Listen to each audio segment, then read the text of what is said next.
Hey, Miami sports fans. Stop by Canesware today at 2655 South University Drive in Davie, Florida. And check out their awesome merchandise selection of your favorite South Florida sports teams.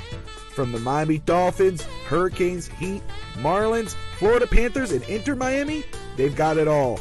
Celebrate your favorite team and show off your fandom with their beautiful team starter jackets, killer-looking helmets, team jerseys, cool shirts, and more. And if you are out of town or out of state, no worries. Go to caneswear.com and find everything they have on their site. Select what you want and they will ship your gear to you. Anything over $99 is shipped for free. Don't wait. Stop at Caneswear today.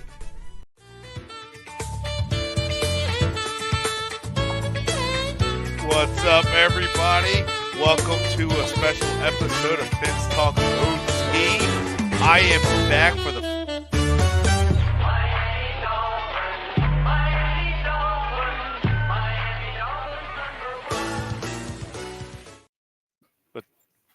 What happened there, Bobby? Bobby missed me so much he didn't even want me to talk.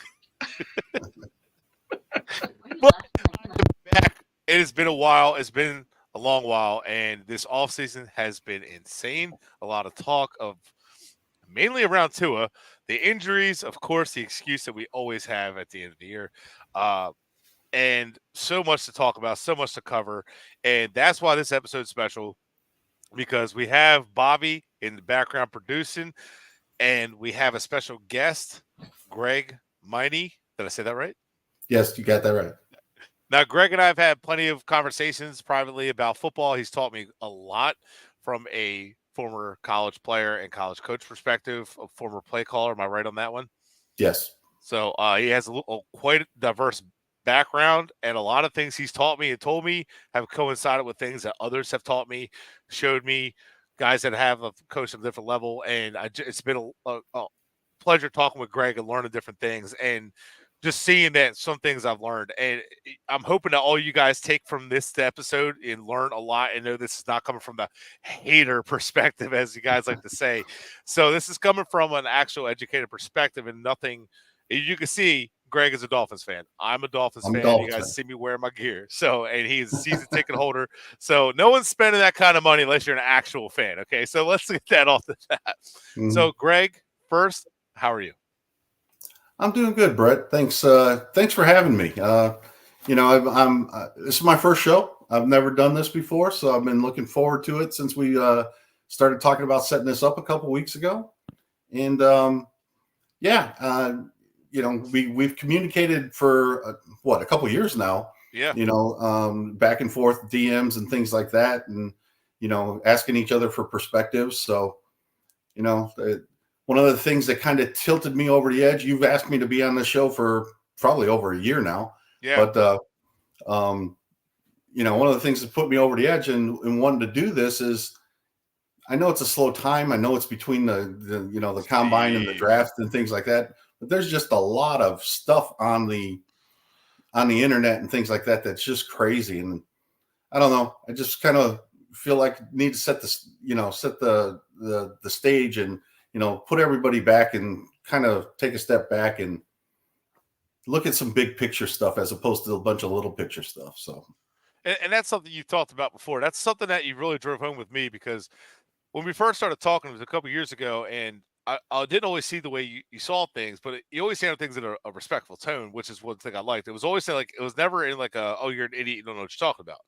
It was always like, no, this is how things. And I've learned a lot of like how like perspective from play calling and how plays go. And then it started seeing like things that like people make a big deal about on Dolphins Twitter is not really that big of a deal. Like they put so much emphasis on things like offensive line and different things. And they don't realize that like offensive line is important, but it's not what you think it is to that level. And like you've explained to me, the difference between the great offensive lines in the league and the bad offensive lines is not that big of a gap anymore.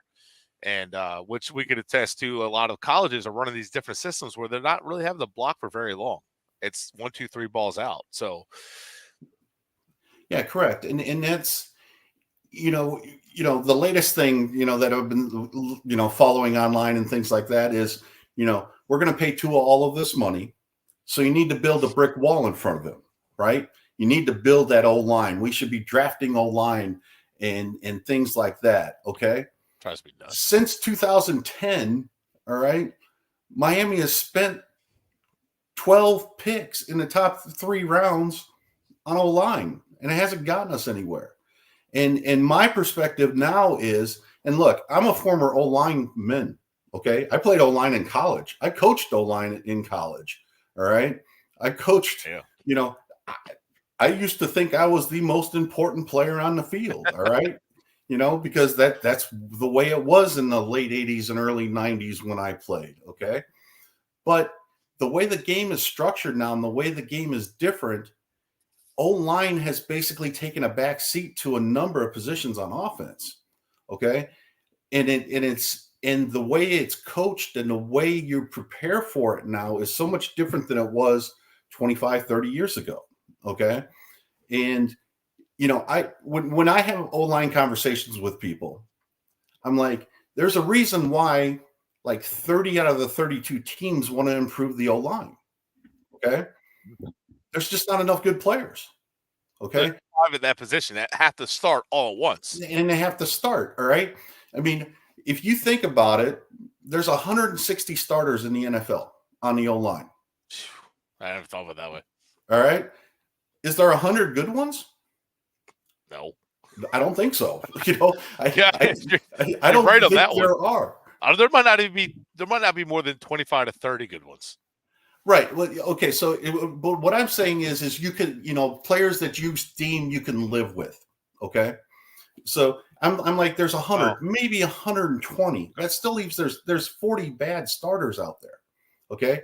Which means if they're bad enough they shouldn't be starting, your backups on top of it, the next 100 offensive linemen in the league, all right, are worse. Okay. And which team in today's football starts all 5 O-linemen from training camp all the way through the end of the season? None. Okay. Yeah, not many. Yeah. So the way you got to, your perspective on the O-line has to change. Okay. And offenses and things like that have taken that into account. So that left tackle isn't that important anymore. All right. You want them to be good. You want all your players to be good. That's true. All right. All 153 All-Stars. Yeah. You want all of them to be good, but you have to realize that it's not going to happen. Okay. And if you have a very good left tackle and their best pass rusher isn't going to rush against the left tackle, he's going to find the weak spot on your defense or offensive line. And he's going to rush there. Okay. So you can't really build the wall anymore. And if you look at the success of teams, in my opinion, especially in the last 15 years, it really has nothing to do with the O-line. It's all about the quarterback play. It's all about playmakers on the outside now. But Miami keeps drafting O-line. So, all right, especially in the premium spots for first and second round. So let's get into that a little bit. Mm-hmm. So we've talked before, and you talked about the drafts. And we've talked about the drafts, and it's frustrating. And I 2021, I was a big Jamar Chase, Kyle Pitts guy. I still think those would be good picks. Jalen Waddle was still a good pick. And to me, I don't think you could have screwed that draft up. There's a lot of talent in the top there. And so to me, I don't give flowers to Greer for trading back up the Waddle. In fact, I think it was kind of silly because he still went and traded for Tyreek. And, if you got a studded Jamar Chase, do you really trade for Tyreek? And if you do, you have 2 number 1 receivers. And I don't know that like at that point, then you got to pay Chase. And then, so we're already in that situation with Waddle. But we've talked about the drafts and, premium positions, which I'll let you tell them what you think premium positions are. You've talked about what Miami not only misses on premium positions, but even when they pick another position, they always miss on the player. So go over why do you think Miami's position value, or where do you think it is, and why do you think their drafts have not been as successful as many think they are. We were kind of. I'm more of a big picture guy, all right, and as a coach, that was kind of what we focused on. You can look at the little stuff, but you want to establish the big picture. So the big picture is, how do you want to build the team? Which positions are important, which aren't. Okay, essentially, all right. And once you get to the third round of the draft, to me, it's all a crapshoot. But the first two rounds, you need starters, and you need impact players out of those starters. Okay, and you also have to take players at impact positions as well. Okay, because one of the keys to success in the NFL is getting highly productive guys on rookie contracts. Okay, you want cheap production. And really, once they get into their second contract, for the most part, you're not getting high production at a low price. You're getting high production at a high price. Okay, so in my mind, you have to focus on your top-notch impact player positions, the ones that make the most money. All right. Second most expensive position right now is wide receiver. Okay. You have to take those players early, and you have to get big benefit out of them early, especially in the first round, because you can lock them up for 5 years at relatively cheap money. Okay. You need pass protectors. And as an old coach used to tell me, you need third down impact players. Which positions are going to are going to impact the game on third down, because that's the money down, right? So you need wide receivers to make play. You need cornerbacks to cover wide receivers. Okay. You need pass rushers to rush the passer. You need safeties to make the open field tackle. Okay. Those are, to me, the impactful positions that you really need to be looking at, and quarterback, because quarterback's quarterback. All right. Those are your early position players, in the draft. Those are the ones that you want to get. Okay. Yeah.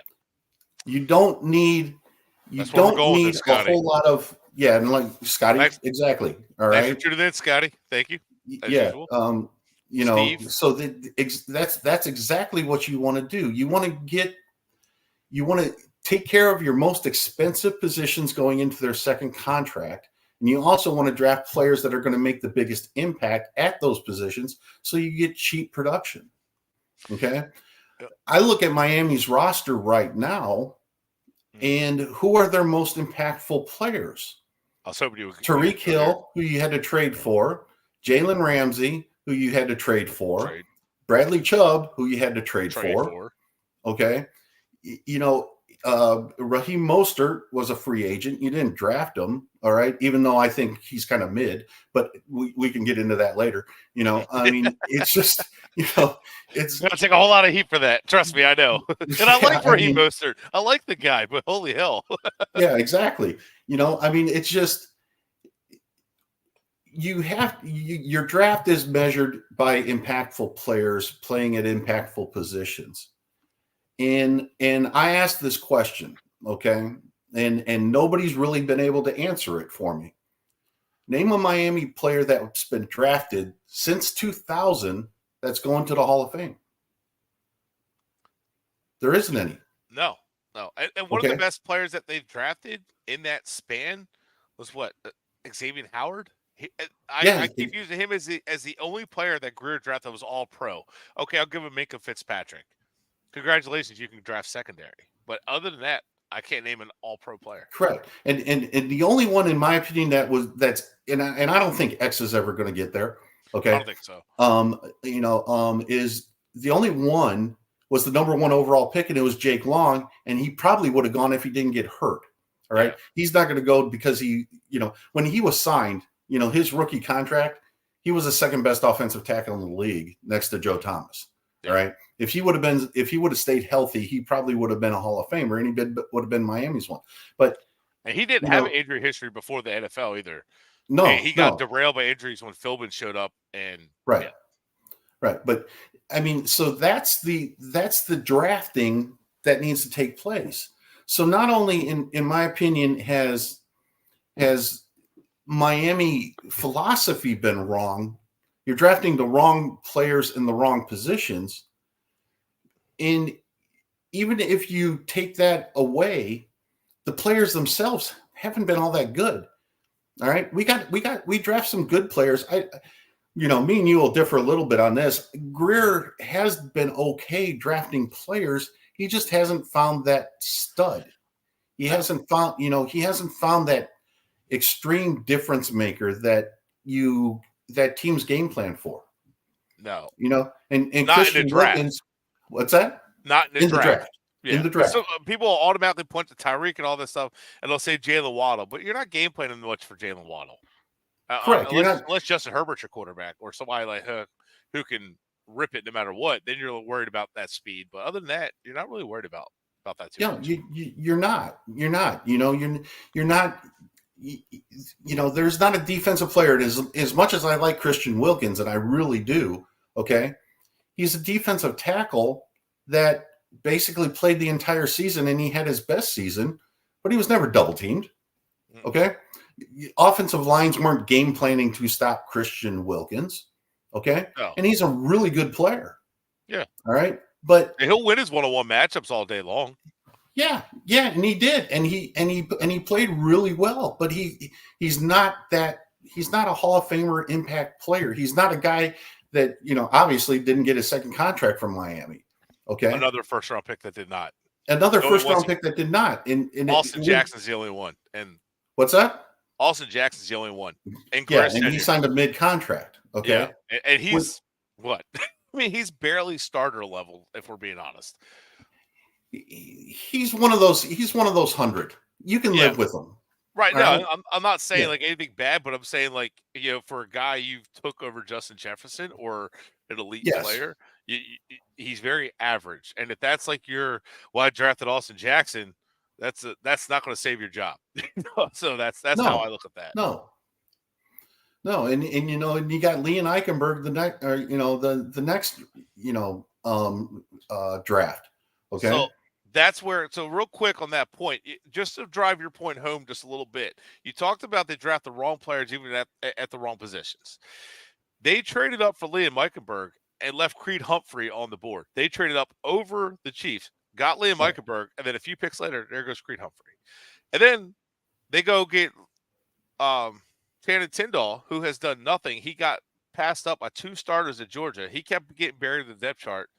Athletic freak, very talented kid, but he's a project, which Greer loves drafting those. But they passed him up when Leo Chanel was right there. Leo Chanel was a starter at Wisconsin, was just a dude at Wisconsin, and he's done fantastic with the Chiefs, who just keep finding good linebackers.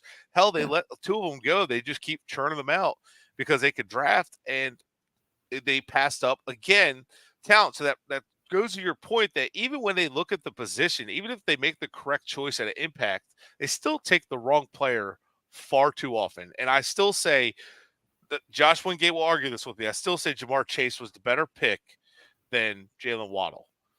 Trade down or not, I still don't think the value is all that there. I still think Jamar Chase was better than Waddle. And I don't think I'm not saying Waddle's a bad player. I just think Jamar Chase was starter stud number 1 wide receiver versus Waddle, who's a good wide receiver, complimentary wide receiver. So but that just wanted to drive your point home a little bit. Yeah, I mean, and some of it is Monday morning quarterbacking. The draft is kind of a crapshoot and stuff like that. But I'm no draft expert. Okay, I don't study the draft. I don't really. I mean, I watch it and I follow it because I'm a fan and things like that. And I watch college football, but I'm not doing extensive film study to look at players and things like that for the draft.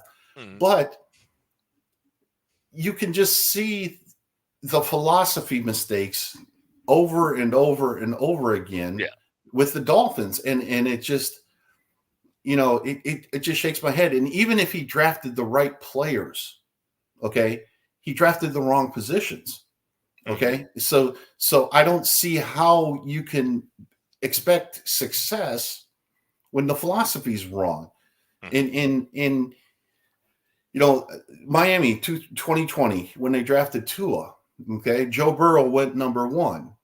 Okay. The very next pick for Cincinnati in the second round, the first pick of the second round, was a wide receiver. Okay. Miami's the very next pick was an offensive tackle. When Miami had no wide receivers, it was Austin Jackson in the first round. Then he picked Noah Igbenogany, later in the first round. And then he followed up with, Legend, Noah Igbenogany. Yeah. All right. Then he followed up with Eichenberg wait a minute, I have it over here. 2020, he got Raekwon Davis, and then he got Raekwon Davis, Hunt, and then Robert Hunt. And Hunt was a good lineman. That was a good pick. He worked out. Well, but it was a good pick, but it didn't matter. It didn't change the outcome of games. All right. And the two drafts for the rebuild in 2019 and 2020, 2019 was Christian Wilkins and Michael Dieter. That was the third round pick. Okay. Who's starting on the Texans? Yeah. I mean, and he was an offensive lineman who wasn't good enough to play in Miami, but he's starting somewhere else. Right. But what's the difference? But then you got Austin Jackson, Noah Igbenogany, Robert Hunt, and Raheem Davis. Okay, are the picks, the second round picks, first and second round picks following the Tua draft. You draft the quarterback. You got to rebuild around the quarterback, and your two drafts after you tank to do this, and you start new with Flores. You don't draft them any weapons whatsoever. I don't. And how is that Flores? That was the thing that was frustrating because Flores was a defensive guy, and I don't know anybody who would say it, but Brian Flores had that defense overachieving. He had a bunch of jags, a bunch of castoffs on his defense, and I like Van Noy, and I thought he did a very good job. And Wilkins and Davis played good in their roles. Everybody did their job and did what they had to do. That defense overachieved with a bunch of guys that were some that were good, and some were just easily replaceable. And offensively, the running back situation was bad. The offensive line was bad, and the tight end room has been bad for a long time. Yeah, and they had no wide receivers when they drafted Tua. Yeah, and then they go get Jalen Waddle in 2021. That's the only receiver you have. Yeah, and then you trade up for Tyreek Hill and things like that, and that's what gave me a little bit of hope with Mike McDaniel when he came in. It is like, okay, it looks like the philosophy is changing, but it was 2 years too late. And one of the things that I believe pretty strongly right now in the NFL is it's hard to win a Super Bowl. Mm-hmm. Okay. Everybody knows that. All right. But if you get quality quarterback play on a rookie contract, it helps you win a Super Bowl because they're so cheap. You can spend that money somewhere else. Mm-hmm. Right. You're not spending $50 million on a quarterback. You're spending $5 million. And that other $45 million gets you 6-7 different players. Okay. Right. They wasted the first 2 years of that with Tua. And that's not Tua's fault. That's not Tua's fault. I won't blame Tua on that one because I did say that he needed help, and he had all of it in college. And Mike McDaniel, when he came in, he said, we need to replicate what made him great in Alabama. Why don't we replicate that here? He does good with speed receivers. So he brought that here in Miami. Mike McDaniel deserves a lot of credit for saying, if you want a guy to be good, find out, okay, what was he doing before to make him good? Well, then replicate that. That's the situation he needs. And I believe, in my opinion, McDaniel, that's where he's done a fantastic job. But on that note, with McDaniel and his offensive system that he's developing with this offense, and you can touch on the schematics and everything of that, why is it so important to have a fantastic a philosophy on offense than it is having a defensive philosophy? Touch on that. How does that help with Miami? Ask that again, Brett. So you talked about that's what gave you hope with McDaniel, that they didn't give Tua help when Flores was there. And I still think that Flores chose that. But why do you think it's more important to have an offensive philosophy more so than a defensive philosophy? Like, why do you think defense or the offensive schemes are is more important to build around? So all of the rules and everything else over the last 20 years have been basically dictated and rearranged or reworked, however you want to say it, to favor the offense. Okay. Good offense today beats good defense. Mm-hmm. All right. And offensive schemes today are designed to basically beat every defense. And if you talk to defensive coaches and things like that, defensive coaches know that the scheme, they're not trying to defeat the scheme. The offensive scheme can beat anything that they throw out there. Okay. The defense is trying to beat players, essentially. They're basically trying to shut down individual players on the defense at the NFL level. I would say it in college and in high school, that's still different. But in the NFL level, they're focused on containing and stopping players. Okay. So when you as an offensive scheme and an offensive game planner, okay, what you're trying to do is you're trying to figure out how to beat the defense, but you're limited by what your offense can and cannot do. Okay. At a very high level. All right. If you ever go on and watch the 10-year-old play football, all right, Pop Warner football or whatever. Okay. It's fun. It's fun. It's great. I love it. All right. All right. But if you look at the defense and the offense, they basically play in a shoebox, over a third of what a field would be, because they're not gifted enough to use the entire field. Okay. At an NFL level, they kind of do the same thing. Okay. It's a lot more complicated and things like that, but they're trying to force a quarterback into making throws that he doesn't make as well as other throws. They're trying to, take away the first read. Okay. They're at a big picture level. You can look at all of the little pictures. You can look at individual plays here and there, but on a big picture level, if you watch the entire game and you understand what the defense is trying to do, then you can attack it differently. But the good defensive coordinators are taking people away and they're taking space away that your players on offense can't get to or can't execute very well at. All right. I talk about it this way. I'm old man. I'm old guy, right? When you get to a game, okay, your 6-inch playbook, all right, 6-inch playbook, whatever you want to call it, right? All right. Your 6-inch playbook turns into 1 or 2 pages, right? Yeah. Okay. And it turns into 1 or 2 pages because out of that 6-inch playbook, those are the plays that you can execute, and those are the plays that you're expecting to run against the opponent, and those are the plays that you practice that week. Okay? You don't in the NFL, in college and things like that, you don't draw plays up in the dirt. Okay? You don't run plays that you can't execute. I've seen the movies. Yeah, exactly. Okay? That's not the way it works. Okay? And one of the the things that kind of set me off, is the Kansas City playoff game. Okay. Wow. Miami's down a couple touchdowns. It's later in the game. Tyreek Hill has scored a touchdown already on the deep throw. Okay. From that deep throw on, Spag's defense and his defensive game plan was like, we're not going to let Tyreek Hill beat us anymore. Okay.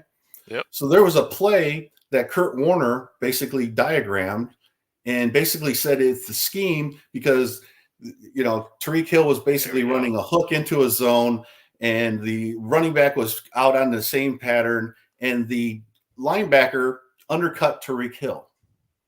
And it made Tua have to throw over him and drop it in between because the safety was back deep, right? Yeah. And Kurt Warner's response was, well, the scheme was wrong because the running back didn't take the linebacker out of the play. And I'm saying, no, the scheme was fine. The linebacker wasn't going to follow him anyway because he wanted to keep Hill from getting the ball. Okay. And it goes if back you to they watch want to take Hill out. right. And if you watch the game, all right, in the bigger picture, you see that. You see all the extra attention that Hill is getting. So the scheme wasn't the problem. The execution of that play was the problem because Tua tried to force the ball to Hill when if he would have thrown it underneath, I think it was Jeff Wilson, would have caught it and probably gained, a pretty good yards out of it. He wouldn't have been Tariq Hill type good, but, it had kept the chains moving. You wouldn't have gotten behind the chains. And that's the bigger picture things of what's going on. The scheme was fine. The scheme would have beat that play. It wasn't executed properly. All right. Because that's the way the defense works. And for those of you watching, please execute correctly. Hit like, share, and subscribe. Please, guys, thank you for tuning in. Scotty, CCRR, Hunter, Steve, thank you all so much. I appreciate it. Sorry, Greg, just had to throw that out there. No, absolutely. Absolutely. It's one of the things that I think was missed during this entire playoff run was just how good and how flexible Spags' defense was with Kansas City. It is so good. They do such a good job of taking away what you're trying to do. Mm-hmm. And they leave a lot of things out there for you to counter with, but they know that you're not good at that counter. And man, he's so good. And people don't realize in 2007, he took away a very, very good Patriots offense.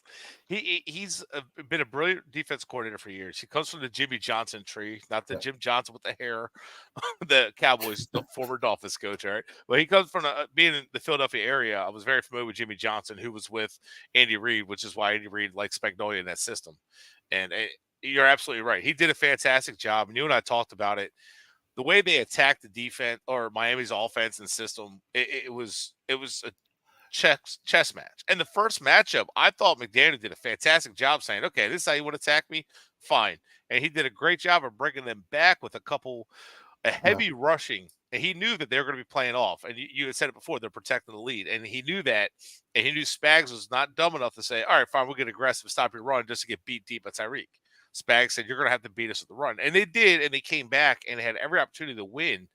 But it was if you look at it without being a Dolphins fan and just look at it from a perspective, I actually thought that was a really good chess match between those two, that first matchup between McDaniel's play calling and Spags' play calling. I loved it from a coach perspective because those two just two smart minds going at it. It was fun. Not fun. Yeah, it was a series of punches and counter punches. And that's the way football is supposed to be done, right? And the thing about the Kansas City defense, though, that is they are so flexible in their secondary. Okay. Oh yeah. You can part of what McDaniel's offensive scheme is built around is essentially beating man coverage. Okay. And a lot of defenses want to play man. All right. The New York Jets have a really good defense, and Miami's torched them too, both games this last year because you know what? They want to play man in the secondary against Tariq Hill and Jalen Waddle. Yeah. Have fun with that. Right. Yep. The games that gave Miami fits on offense were the zone schemes and the subtle taking away of routes or personnel mostly in the containing of Hill and Waddle. And I noticed it would roll coverage late too, post snap. Absolutely. Rotate the safeties. It did that a lot. And that's something that gave a lot of quarterbacks fits. Excuse me. But it didn't help Tua in his one read mantra, which, guys, for you watching, the one read thing, no, Tua does get past one read. That's not what that actually means. It just means that, one, he's slow through progressions. And two, he's used to like almost everything being perfect. And it's 1, 2. Okay, that didn't go how it should. What do I do now? That's where he starts to get panicky. He's done that since college. And you wanted to talk about the progression, so I kind of want to lead you into that part too. So in this kind of ties back to the offensive line talk as well. Okay. Mhm. Quarterbacks in the NFL right now basically all average under 3 seconds to throw the ball. Okay. Two is fast. Okay. But he's not so much faster than everybody else to where there's a huge difference, in my opinion. Okay. But in people say, okay, that's he doesn't go through progressions and things like that. The term progression is thrown out there way too much anymore. Okay. The whole point of a progression 25, 30 years ago, okay, was basically you worked your front side and you moved all the way to your backside. And you designed your route combinations to open up at different times so that the quarterback could progress to the route. All right. So if your first route was going to open up at 2.5 seconds, your second route would go open up at 2.8 seconds. Your third route would open up at 3, and your fourth route would open up at 3.3. Okay. And that was the timing mechanism that you went through. Okay. Offense has completely changed from that because essentially defense has figured out that you had a front side and a back side. So they started playing the coverages a little bit differently. But more importantly, offenses started saying, why are we limiting ourselves to a front side half field? We should come up to the line of scrimmage and say, what's the best side to attack based on the coverage? Okay. So essentially what's going on now is you only have 2 reads, okay, per side, because both sides are running routes that break open in that 2.5 to 2.8 seconds time frame. Okay. So you're not getting to a backside, and you don't know what the front side is almost until the snap of the ball in some instances, because you don't know what coverage they're going to roll into. So the quarterback has to be able to identify this. All right. So, an example I use, okay, you have 3 wide receivers to the right, and you have 1 to the left, and you have a running back. All right. Typical 11, formation, 1 running back, 1 tight end, right? The defense, all right, on paper, you would say, okay, the 3 side is probably in my front side because I'm going to work a combination route between 2 players. And if this defender does this, it's an either or. And if both of them are covered, then I'm going to number 2, which is the 3rd player out there, right? Mm-hmm. What if Tyreek Hill is the 1 player on the left? You roll the coverage that way. Well, you could roll the coverage that way, but if you don't, then he's my number 1 now. Mm-hmm. Okay. So his route is still opening up at 2.5 to 2.8 seconds, depending on how deep you want to throw the ball. All right. In the front side, the three receiver side, when I say front side, I mean front side of the formation.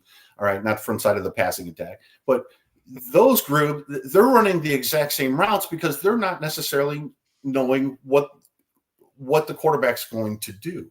The quarterback has different rules. Okay. Based on coverages, who's where, the personnel out here, and things like that. If Durham Smythe's the 1 wide receiver, you're not even looking that way, okay? Because you're working the Jalen Waddle, let's call it River Craycraft and Tyreek Hill side, right? Yep. So that's the whole thing. There isn't really progressions. There was a podcast done during, I think it was the Super Bowl that I watched it, with Steve Young and Tom Brady. All right. And they talked about today's NFL and how it's different, how the reads are different. And it's basically 1-2 improvise. Okay. Yeah. You're not if you're holding the ball for 3 seconds, it's because your first 2 reads are basically covered. You didn't throw them. And there aren't a 3rd and 4th read because there was the first 2 reads on the other side too. Everybody's route's done. Mm-hmm. All right. So now it's time to improvise. And that's where Tua hasn't been great. All right. Mm-hmm. He struggled after 1-2. All right. But again, you're not blocking at the O-line for 3.5 seconds. Okay. You're not running routes 3 seconds long anymore. Okay. Nobody does. All right. One of my favorite throws of the year, and I was at this game, and it happened, came toward me, was the second play of the game in the Dallas Cowboys when he completed the ball to Jalen Waddle. All right. Oh, yeah. It was like almost a 50-yard gain. The ball was in the air for a long time. If you watch the tape, Tua released it in like 2.6 seconds. Okay. He has to release it all right. I have issues with Tua, but I'm not a hater. He doesn't have the strongest arm. To throw the ball 55, 60 yards for a guy who can run a 4.3, all right, who doesn't get hit on, he's got to release it in 2.5 to 2.7 seconds. Otherwise, Waddle's going to outrun it. Mm-hmm. So it doesn't, just because you throw the ball early doesn't mean that you can't throw the ball downfield. Okay. It's just a matter of reads and timing and things like that. But again, going back to O-line, that's why you don't need to block for 3 seconds. You don't need to protect for 3 seconds. And that's why a lot of times the PFF, block rate and stuff, Miami's offensive line, was 31st in the league in block percentage or whatever they want to call it. Yeah, because they're basically setting and they're expecting the ball to be released in 2.5 seconds. All right. It's a different mindset. It's a different technique that you use. If especially interior guys, if you know that the ball is going to be done that way. And you also have to take into consideration that Tua Short likes to throw the ball over the middle of the field. So the offensive line is trying to create passing lanes for him that coincide with the routes that are being run. Which then stunts and twists. Yeah, that's why the defenders are twisting and things like that to try to take those eyes away from Tua. Which is why we've seen so many blitzes timed perfectly. A lot of people were blaming the offensive line for quick pressure, but there's often times where there's like a free blitzer, and we've talked about it before. And if anybody who watches JT O'Sullivan is really good at this, breaking down of what defenses are doing and how offenses are typically blocking them up. Generically, everybody does it differently, right. But you have like 1 alt or 5 alt, 6 alt. So it basically what it's saying is, hey, I got 5. They're rushing 4. We're good. But in these situations, if you do your homework and your film study, they like to send linebackers in these situations, and they like to delay blitz. So the quarterback should know, hey, if that ball's not out in 2 seconds, they like to send that linebacker because they have a linebacker that runs a 4.4 flat and he can get to me in a hurry. So he needs to know they're going to part that middle. He's coming. Oftentimes, Tua never seems to account for what could happen. And trust me, I'm sitting here saying this from a chair who never played quarterback. And I'm not saying it's easy to do, but at that level, that's what you have to do.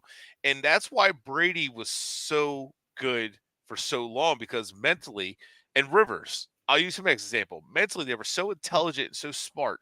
They knew all the ins and outs of these defenses that I'm not athletic, but you're not going to beat me with that blitz. I know you're coming. I'm getting that ball out, or I'm going to protect myself, take the sack if I have to, but you're not going to beat me that way. You're going to have to figure it out. And they would lose games, but that's what made them so hard to beat, because they knew what you were doing. And I don't see that with Tua very often at all. And I think, am I right to say that's part of what you mean by improvising, like anticipating what the defense is doing, not just with your legs? So I think a lot of people are going to say, well, Brady wasn't athletic, but so that's kind of why I'm leading that way. I want you to clarify that too. Yeah, no, absolutely. The like I said, the league now is one to improvise. Okay, so once you get past your second year, you're doing an improv. You're trying to figure out the best way to extend a play and make it work. All right. If you're Patrick Mahomes, if you're Josh Allen, if you're Jackson in Baltimore and things like that, you might run. Okay, Tua's not going to do that all that often. Okay, no, he's not that type of quarterback. So what he needs to do is he needs to find areas in the pocket, stepping up or something like that, keeping his eyes downfield, and then working with the wide receivers basically on an a scramble drill is what we used to call it, right? Yeah. Fire drill.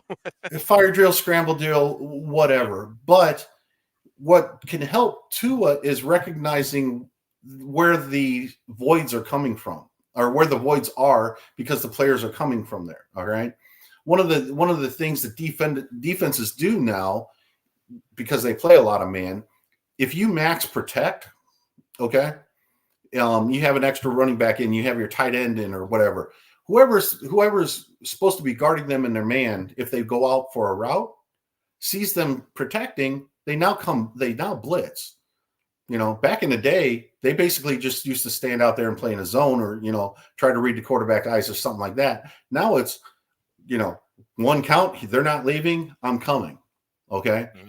And with that, the defensive coordinators are training them, saying, okay, if this happens and you come here, because you're still affecting the eyes of the quarterback, right? Yeah. So one of the things that Tua needs to get better at, and Drew Brees was great at it, Tom Brady, things like that, is and I like using Brees a little bit because of the height, and especially over the middle of the field. What Tua needs to get better at is moving in the pocket and creating more lines of sight. Yes. And working with his receivers to finding the voids that are left from the pressure that's coming. Okay. So to the blitz. We saw Mac Jones do that against us the first year he started, and it was kind of impressive for a rookie to do. I was like, well, I don't have very high. There are, Mac Jones's problems are the 1-2. All right. but I was saying, like, even Mac Jones did it. I'm like, all right, Tua, why aren't you doing that? Yeah. But those are the types of things that Tua needs, in my opinion, to improve on. All right. I have no doubt he's proven he can throw the ball. He's proven that when he sees 1-2, he can make plays. Right. It's this next step now. Okay. There's a couple of other things that I'd like to see him improve on as well moving forward, that can only help, Miami's offense. And that, the offense is so tailored to him. The scheme is so tailored to him. There's so many shifts and motions that basically are helping the quarterback read what's going on in the secondary and things like that, what the coverages are. In my mind, we need to get away from that a little bit so that Tua can just basically, without the motion, without the shifts, basically identify the defense and then go and run the play. You talked about that. Just line up and play. We need to be able to see them line up and play. Most NFL games are one-score games, and decided in the final couple minutes of the game. All right. You can't run a heavy motion, heavy shift based offense in a 2-minute drill. It takes too much time. Right. Right. So you got to line up at some point and just play the game.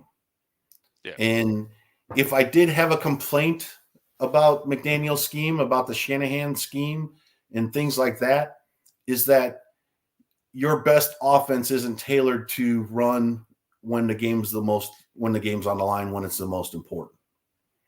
And that seems to be where they fall short the most too. Look at San Fran. Forget Miami. Just look at San Fran and the Rams. When they fell short, that's where it was. The Super Bowl, the Rams and Patriots ran that right there. So don't mean to cut you off. Just kind of like bringing up your points are bringing up a lot of like memories of just different things that we've seen. But would you say in that rate, like you said before, that the motions is to cater to Tua, to get the quick opens, to get hit so he gets the ball out where he's his best? Do you think that makes Tua a game manager? And if it is that good or bad? Well, I think all quarterbacks' most important job is to be a game manager. Okay, so I consider quarterbacks game managers. So I don't have a problem calling Tua that. Tua, the problem Tua has is managing games, especially late, and identifying the situation that he's in and the coverages and things like that without the help of motions and shifts. Okay. I'll just give you an example. All right. If you draw up a play, okay, and it's on paper, and all right, or on your iPad or whatever they use nowadays, right? Yeah, I think it's Microsoft Touch or whatever the heck. Yeah. Anyway, all right. So, but you draw it on paper, okay? You're in this formation. You're running these routes against this coverage. What's your first read? All right, that's easy. It's the X receiver, and he's running a corner, or he's running a comeback, or something like that, right? That's what you want to do, okay? But a game that doesn't work on the field all the time, all right? A game manager has to manage the game. If the X receiver, who's supposed to be your first read, sucks, don't throw him the ball, okay? And where am I going with this? Chase Claypool? You went Chase Claypool interception. Okay. I didn't mean to steal your thunder. I actually wasn't sure if you're going there for that one. No, I mean, Chase Claypool ran a crappy route. Yes. Did that contribute to the interception? Yes. Okay. But he's your 8th or 9th option as your skill position players. It's a 2-minute drill, and it's, with the season on the line in a way. Okay. Yeah.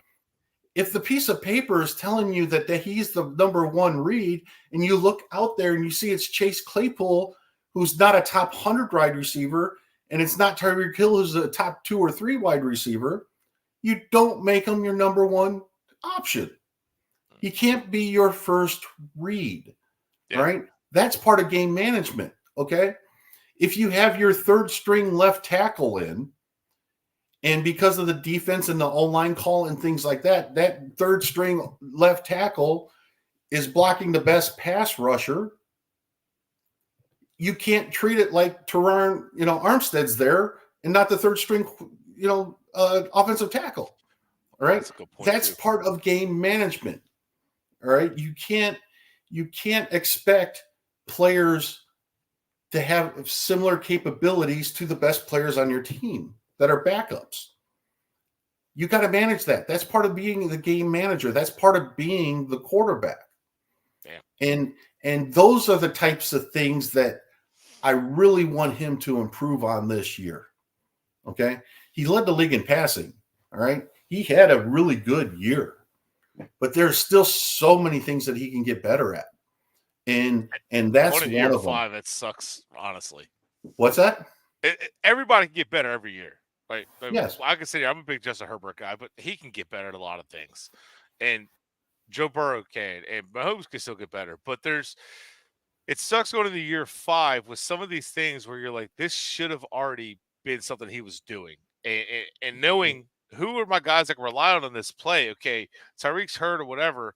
I know this is the concept, and it's not like when Cedric Wilson was wide up against the Chiefs, it was there. Like that's different than what you're saying with Claypool. That wasn't there from the beginning. Like it was, he tried to make that throw to Wilson. I don't know what the heck happened with that, but like it wasn't there. And it is frustrating to see, like, year 5, we're still like, can he get better at that? And that leads you to the question Steve Malloy asked, and a couple people asked, do you think him working with John Beck and Tom House and them will make him better, even with him flying back and forth to work with Nick Hicks? I do. It's something that me and you have talked about for a couple of years now, that I really wanted him to get with a quarterback coach and work with this. I guess he did. Some no name, somebody I never heard of. Let's put it this way. I know these guys, and I know that they're good. Okay. Right. If his arm strength isn't going to get significantly better. It might get a little bit better. They can improve his footwork. He does tend to want to get sloppy at certain times. That causes his accuracy to be a little bit off. So they can help him with that kind of stuff. But I'm really not concerned about that either, right? I'm seeing the game management and side of things. I'm seeing him needing to understand without the motions and without the shifts and everything else, just lining up, understanding what the defense is doing, recognize if they're trying to take a player away, okay, and then managing the game better. All right. And if he can just make a few more plays, if they can extend a few more drives, okay, it'll make the offense better and it'll make the defense better because they'll be off the field more. And that's the part that as good as the offense was last year, okay, it as productive as it was last year, there were so many things they still left on the field. And you're never going to get all of them right. All right. Absolutely you know, and all of that stuff. But if you could just do another 20%, if you can get 20% better on those types of things, imagine what this offense would do. And you know, part of that to me is the running back. And, you know, we got a couple minutes left and we could probably have another whole show about the running back. But, you know, part of that is part of that is again, Tua managing the game. All right. Managing that third down, managing, you know, what's going on there. Does he need to rush this? Does he not? Why is he rushing this? Okay. It's because Leon Eichenberg isn't great and he's singled up on a really good pass rusher. You have to anticipate that. You have to move to buy yourself that extra couple tenths just to get the pass off to where you want it to go. It's part of that management that he has to get better at. And I've said this before, that he felt pressure. Like he knew that pressure was coming. Like, yeah, they only rushed 4 and he 5 off his lineman, but he knew he had a lot of backups on. He had to have known that pressure was coming. And Eichenberg's first game as a starting center, like he had to have known. And that was another frustrating thing. We'll get into that later about roster building and the Eichenberg even being on the field. That's we'll talk. We'll do another show to talk about that stuff. But overall, like I feel like what you're basically getting to here is the skill level of Tua is where it is. And yeah, he cleaned up his footwork. Scotty, he talked about his working on his stance a bit, keeping it a little bit tighter. And that's absolutely correct because he does tend to get wide. And if you watch anything with JT O'Sullivan, which I highly recommend to watch if you want to learn more about quarterback, he talks about base being inconsistent, and a wide base, it's hard to consistently drive, have arm power. And you'll see Tua's ball float and all. And it's usually whenever the pressure, or even if he anticipates pressure, he gets panicky. But the one thing, the point I'm seeing from you is basically if he starts preparing on the mental aspect of it, which we've talked about before, we don't really think he's preparing like he like obsessively like all the greats do. And we don't think he's like to the point where it's like, I know what these defenses are doing. And I think Nick Hicks was a bad influence on him as far as being his quarterback coach. And I think like it wasn't working with the quarterback coaches is everything he needs to do. And I'm hoping they're pushing how to evaluate film. But it seems like you're saying like the whole thing, the offensive line is not at fault. It's going to have to come down to the quarterback. And if we're going to pay this kid, he's going to have to be the one that shoulders the burden and takes it and says, I'm going to have to step up. The offensive line is never going to be perfect. The offensive line, the way they're building it, it's always going to be injured. And we're going to have to I'm going to have to carry this offense. And when they're stalling, I have to step up. And when the defense is struggling, I have to carry it. Is that how what you're getting to? Yeah, essentially, and that's part of you know, again, I keep saying this, it's part of managing the game. Okay, right now, for the most part, and I don't want to be, you know, overly dramatic here, but for the most part, he's got really good weapons outside. Okay, you can't do much better than you know. There's maybe one or two teams that have a better 1-2 than Hill and Waddle right now. Absolutely, yeah. Right. Now we can say about the tight end, and we can maybe say the third wide receiver and stuff like that. But that 1-2 is pretty good. All right, it makes really the tight end and running backs better. Yeah. If we can get one more weapon, all right, then we can have that conversation too. You know, that running back. Yeah, that running back. But if we could do that, it's going to start getting tougher for him because you can't pay Waddle and Hill and Tua, Mm-hmm. you know, that those three guys are going to be consuming $100+ million of your payroll every year. All right. Yeah. That's not going to happen. Okay. You know, so it's going to get harder, and he's going to have to manage the game a little bit better with potentially lesser talent, unless they start drafting really well and they start getting some cheap wide receiver talent in here as well. Right. But, you know, again, that's all part of the management part.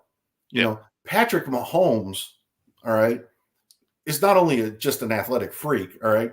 That throw he had in the Super Bowl that went about 80 yards. Oh my God. All right. Yeah.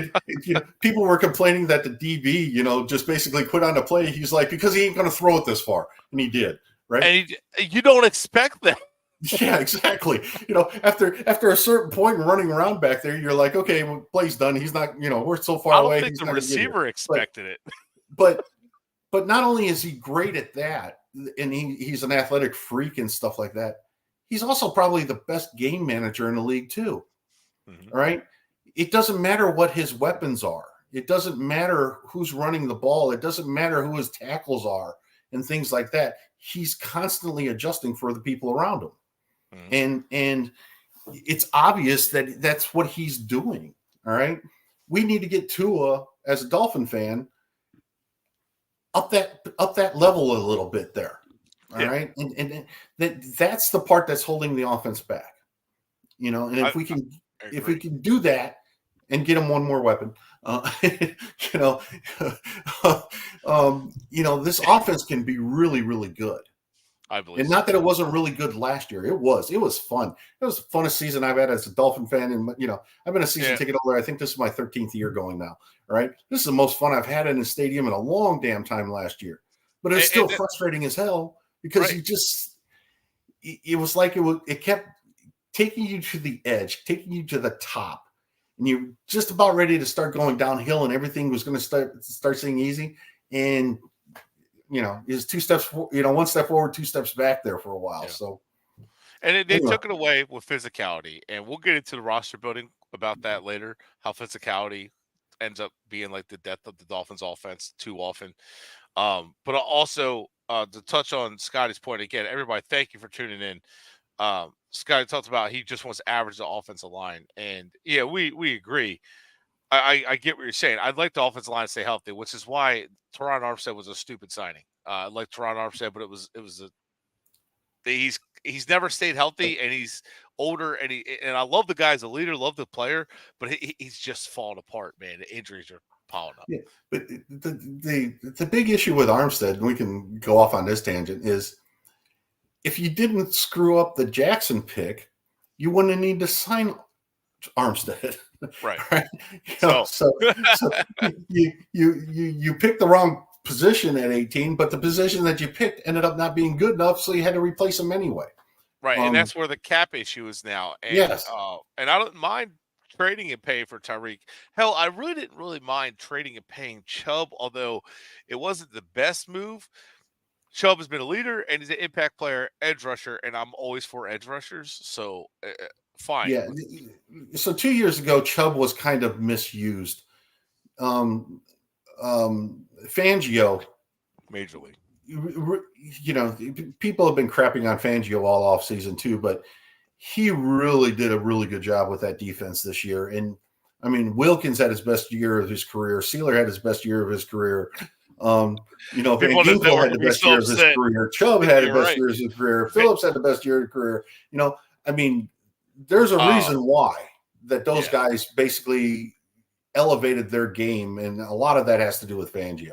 Fangio knows how to use defenders, and I'm sorry, Dahl, and I'm sorry to Evan, but he absolutely knows how to use his defenders to the best of their ability. And I know you hate him because of the Eli Apple thing, but listen, where I got my philosophy from of there are no such things as perfect systems or magic systems, players have to step up, is this man right here, Greg. So, and he's right. I mean, McDaniel's system is fantastic. It works. It's done a good job. I think he's done a fantastic job of building it. And it's not been enough, and it's not fully McDaniel's fault. Could he get the plays in faster? Could he manage games better? Absolutely. There's things he could do better. However, the players still need to execute better on the field. And whether it's them staying healthy, them executing better to manage the game better, so be it. But with that said, guys, I really hope you learned a lot from this. Greg dropped a lot of information. I actually sat here and now I look at the game manager term completely different just from this conversation. So I never thought of it in that sense from a game manager. I always looked at it as, like Scotty said, a derogatory way or like a negative way, but that way he puts that is just, that was a good way to put it, that every quarterback is, and it's to what level do you get better at. And a lot more we could discuss. Greg and I have a lot to talk about. Him and I talk about this stuff a lot, so I'm really hoping that you guys liked it enough that we could do this again. So on that note, Greg, would you like to wrap up with anything? No, thanks. Hope I wasn't too long-winded on a few things. And, for first time out, I'm happy. We'll do this again. This was fun. To be honest with you, I kind of, there's some points I wanted you to keep going on, but I'm like, all right, we got to kind of condense it a little bit, but we can expand as we go. So Right. If you guys want to keep this going, I'm planning to keep this going for Dolphins Talk OT. So that's it for us, guys. It's great to be back. Bobby, thank you. Greg, Yes. Thank you for coming on and dropping so much knowledge. Until next time, guys, make sure you like, subscribe, and check out all of our shows on Dolphins Talk Network or Fins Talk Sports Network. That's it for us, guys. Until next time, fins up.